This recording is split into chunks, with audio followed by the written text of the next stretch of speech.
This is the Roaring Meg waterfall, and it's just below Cooktown, right in the heart of the rainforest country. You can tell why it's called the Roaring Meg.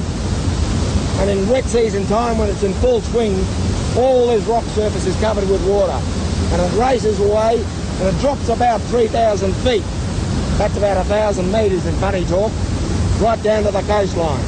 Way back in the olden days, early 20s and that period, when the first original tin scratchers and tin miners came up here, they used this water and the runoff from it to wash their tin. They dig channels all the way around the mountainside and use and channel the water to wash out the tin.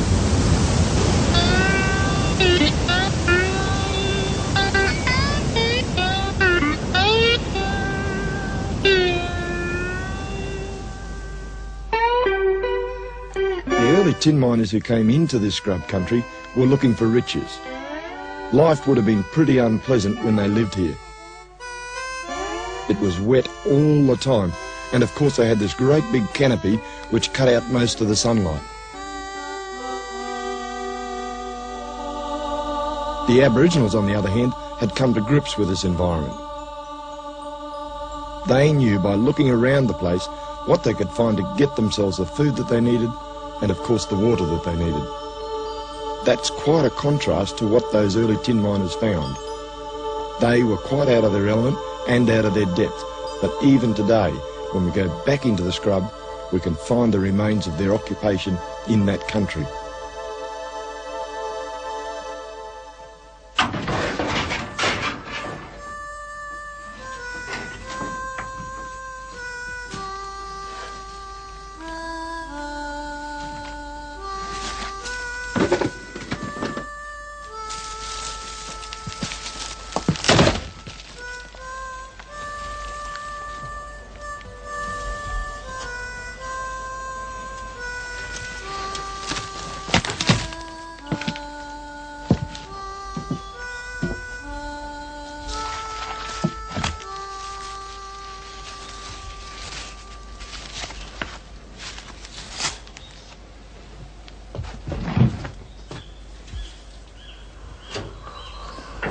I reckon these tin scratcher blokes that were up here, they would have had to cart all this sort of stuff from Bloomfield. They probably carted it on their backs or maybe even used pack horses.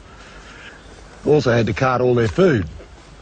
But they probably didn't realise that, there we go, right outside their front door, they had these little rainforest figs growing, and you can eat them, they're edible. They did make some attempt to grow local foods, and always around tin huts like this, you're likely to find banana bushes, and there's one over there with bananas on it. Pretty scruffy looking one, but it's worthwhile. Apart from banana bushes, you'll also find chilies. Look at these little fellas. They use the chilies to chuck into the stew, just to flavour the meat a bit. And they really have a bit of a bite to them. They're hot. I reckon they'd keep you regular, though.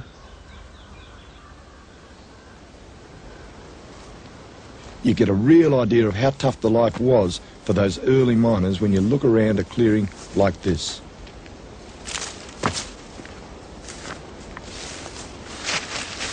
All of the scrub that once grew here had to be cut away, and all of that work was done by hand. Looking around the place, I can't see any other food trees around the joint. What I can see are these gullies here. And these gullies carried the water for the tin miners from the Roaring Meg way back in the scrub line, maybe 2 or 3 kilometres. You've got to be a bit careful because the ferns that are growing out of them disguise the depth. And when you get down to gullies like this one here, this is the master gully. It looks, oh crikey, you'd lose yourself down there. Looks to be about 5 foot deep. Hang on. Oh. And it is.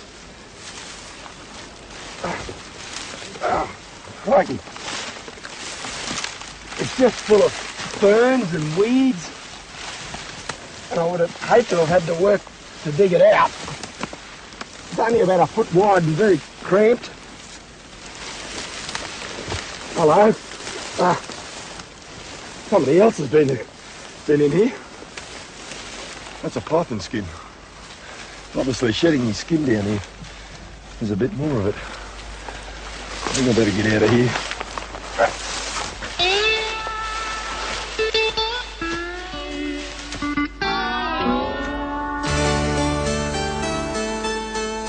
This is the northern edge of what was once called the Big Scrub. Now, it was called the Big Scrub because it went all the way back south, about 450 kilometres, right back as far as Townsville. These days, it's broken up into pockets, and that's occurred because of farming and settlement.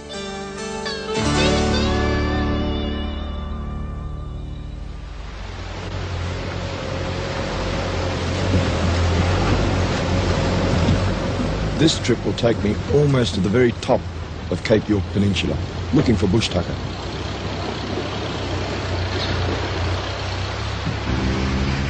Of course, to survive in any environment, you need more than food. You've also got to have water and, of course, shelter.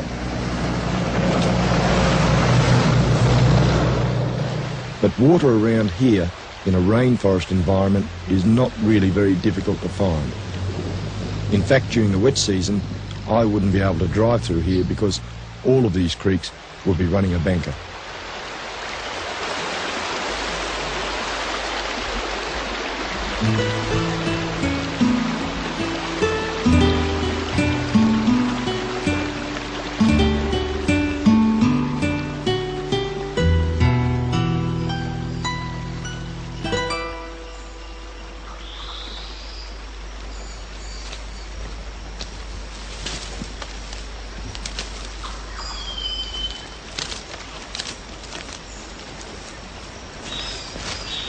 Way back in the beginning, when I first started to research bush tucker, I started in this environment, the rainforest. And the reason for that was the fact that I was most familiar with this sort of country. When I was a bit of a kid, I grew up to the south of here, in rainforest country, so I knew all about it.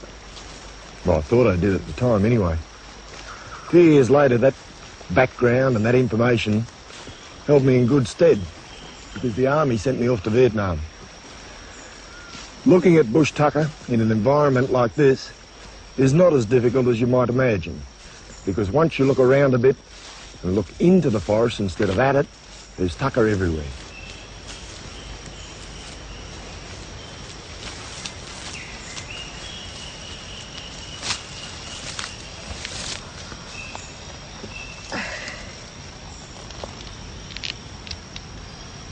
See these? They're candle nuts, and you can find them lying on the floor all around this whole area. They're very common in the rainforest. You can eat these as well, and they taste absolutely superb. I'll break one open and show it. Oh, killed that one. There it is. That white pulp tastes very, very similar to macadamia nut. They can also be used back in the campfire, so I'll take some back and use these tonight back at camp.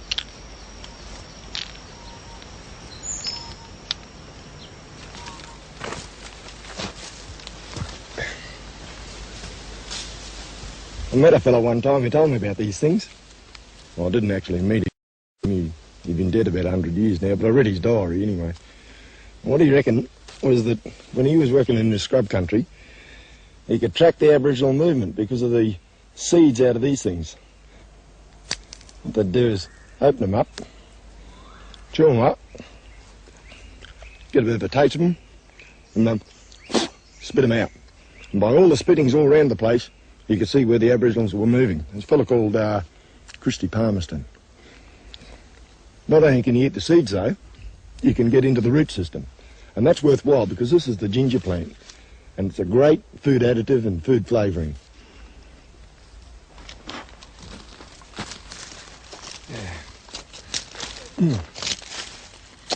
Rocky ground. Ginger likes rocks.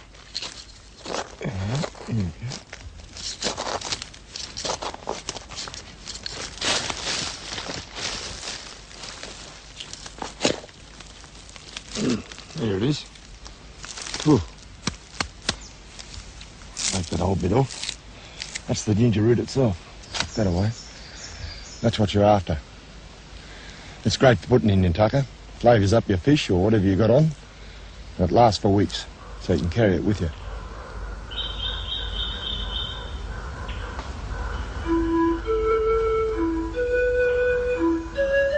Just exactly how Aboriginal people worked out what you could eat and what you couldn't is very, very difficult to judge. Maybe they used a method of trial and error over many, many years. One thing's for sure though, here in the scrub country, looks of a plant or food can be very deceptive. Now here's something you've got to look out for in the scrub country. This is the stinging tree. And of all the products you can find in the rainforest here, this one has got to be the worst. Because if you touch the leaves or the branches or the twigs, you get very, very severely stung. And that sting, it doesn't last just a day or an hour, it lasts for weeks and sometimes months. But this time of year, it got this fruit on it. It looks a little bit like mulberries or something like that. In fact, you can eat them, but I reckon that the trauma of trying to get at them and the chances of being stung are too much, so I'll leave them alone. If you look very closely at this leaf here, you can see all these fine hairs just sticking up. Those hairs are in fact hollow, and they've got a slight injection that they give you once they stick into you. Right, they're all over the surface there, both the top surface and underneath. I reckon it's too dangerous to play around with myself.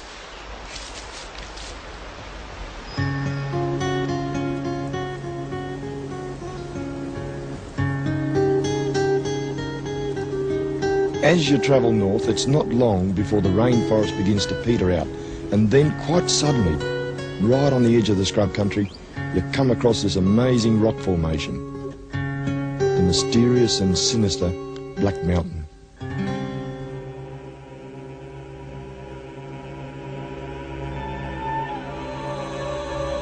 Geologists reckon the mountain was created by volcanic activity, a great pile of black rock. It looks almost like an enormous slag heap.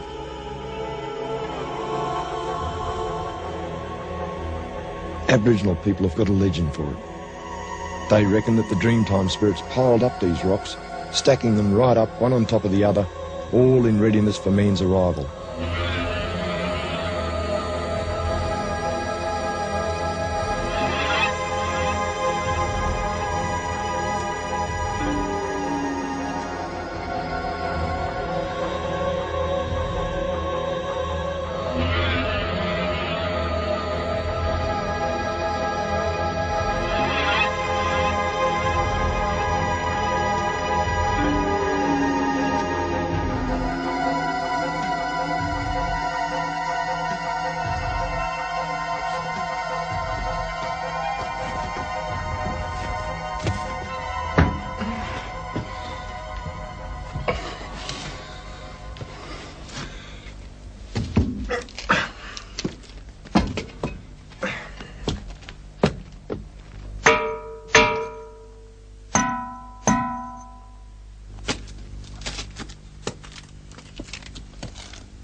That's granite.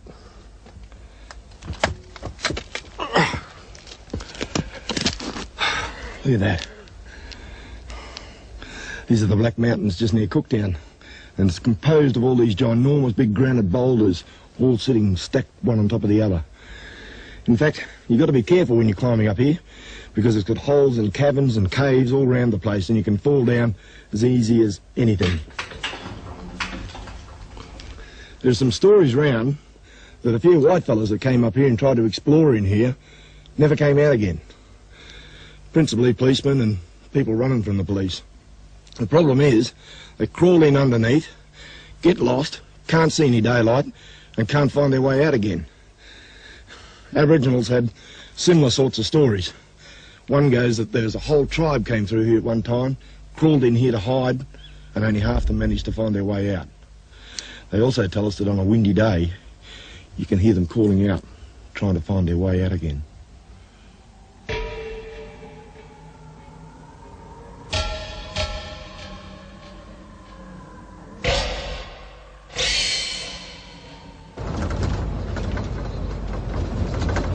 It'll take me 2 days to drive up north to a place called Iron Range. And up there, we've got the second major rainforest patch in North Queensland.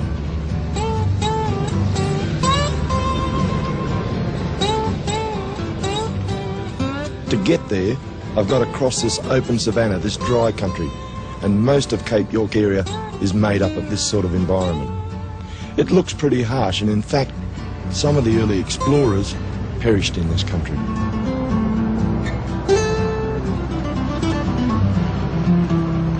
This road didn't exist 20 years ago, and it's only in more recent times that roads have begun to appear. There's talk that one day they'll put in a bitumen road, but I'm pretty happy the way things are now.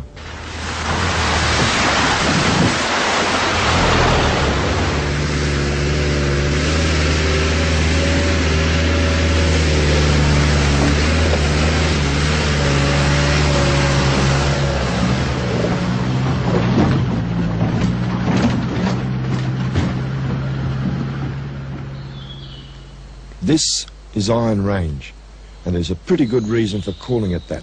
They found minerals here. Those minerals didn't prove to be economical, and so far, no mining's gone on here. And it remains a very good natural rainforest.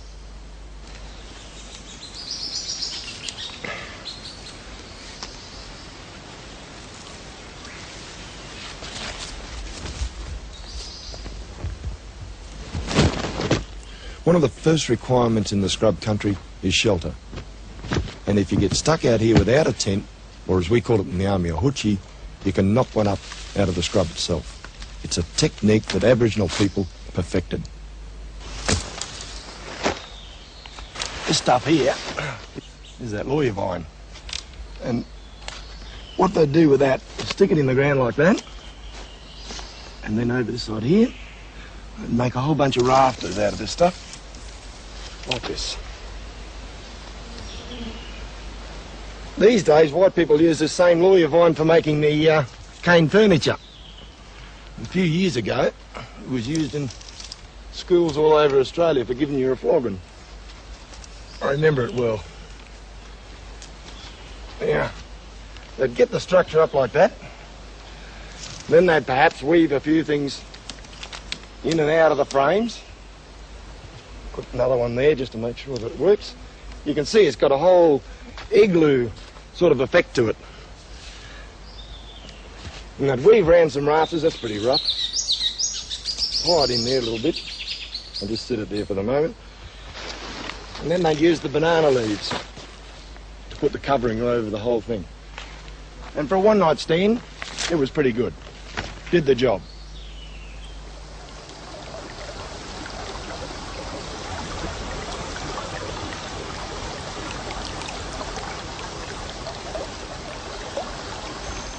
You'll be flat out finding an unattractive rainforest stream, even though they're always very, very shallow. But it's surprising what you can find in the water. It could be eels, or fish, or even turtle. Sometimes, if you're very lucky, you can even get some yabbies.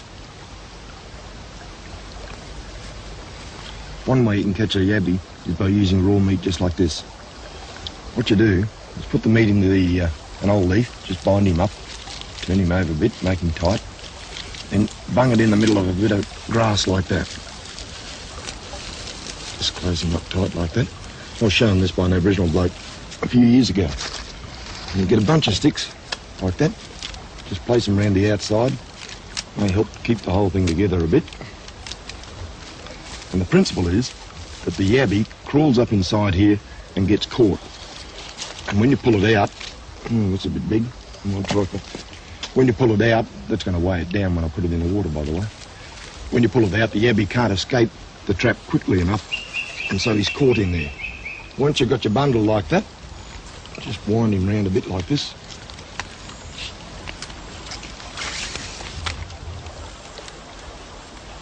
And tie a knot so it doesn't come to bits.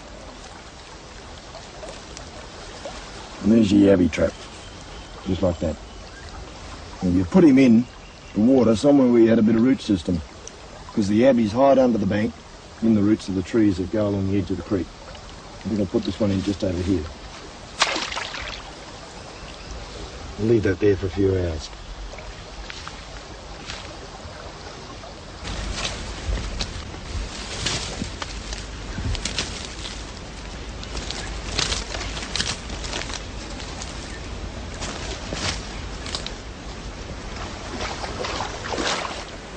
Where'd he go? There he is.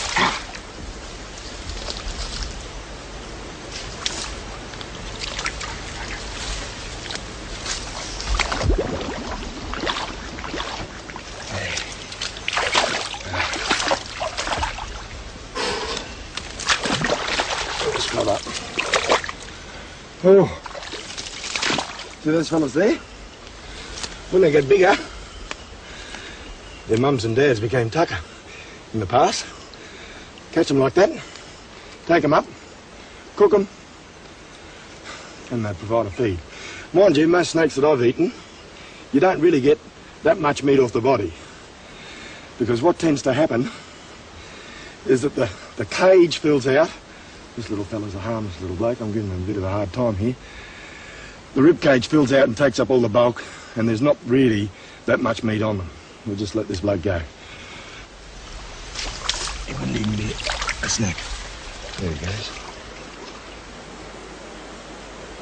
Water snakes like this are quite often found around the waterways, but it's surprising in the scrub country how few animals and birds you actually see. A lot of them are nocturnal. During the day, it's the patterns and the vegetation that capture your eye.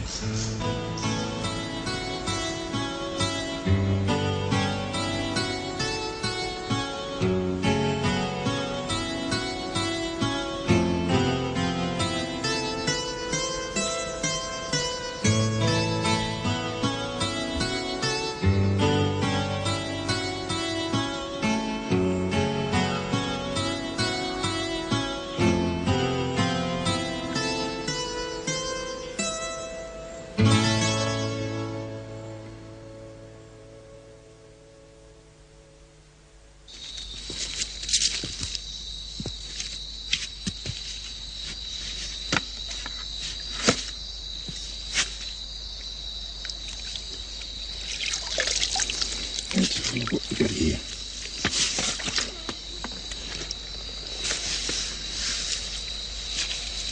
There. Oh, there's, oh, hello. There's a lofty in that one. No, there he is there. See him tangled up? There he goes. Steady, steady.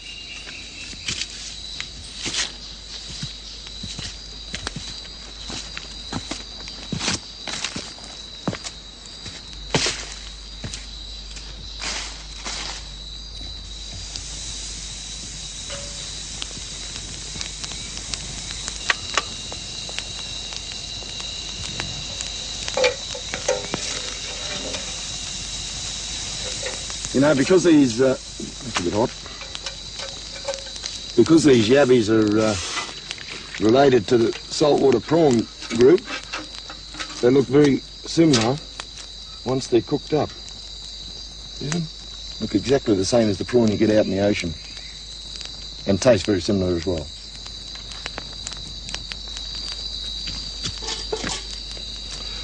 Just going to peel this fella and put him into the pot there, because I've got a bit of rice boiling away there. A little bit of protein won't do any harm.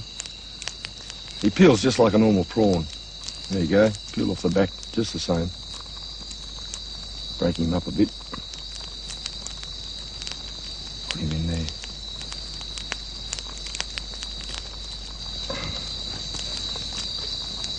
Just chop up a couple of little bits of ginger. There we go. couple of bits. It's fairly strong tasting ginger, so you don't need all that much of it. And boil that away. There, that looks... Oh yeah, it'll work well. I've also got here some candle nuts, the ones I collected out in the forest floor. And what I've done is thread them, after cracking them open, onto some little bits of wire. Now I'm going to put those candle nuts in the fire and just leave them there for a little bit. I wonder where they can get nice and hot. You see, those nuts are very, very high in energy. I think they're about 2,600 kilojoules. That's a lot when you compare it with something like honey, which is only about 1,400. They're high for one particular reason, and that's the fat content which is contained within the nut. The other business about that fat is the fact that it's flammable. And the old squatters and tin miners and gold scratchers used to get them and do the exact same thing that I'm doing now with them, and then hang them up. There we go. Hang them up around the place as substitutes for candles.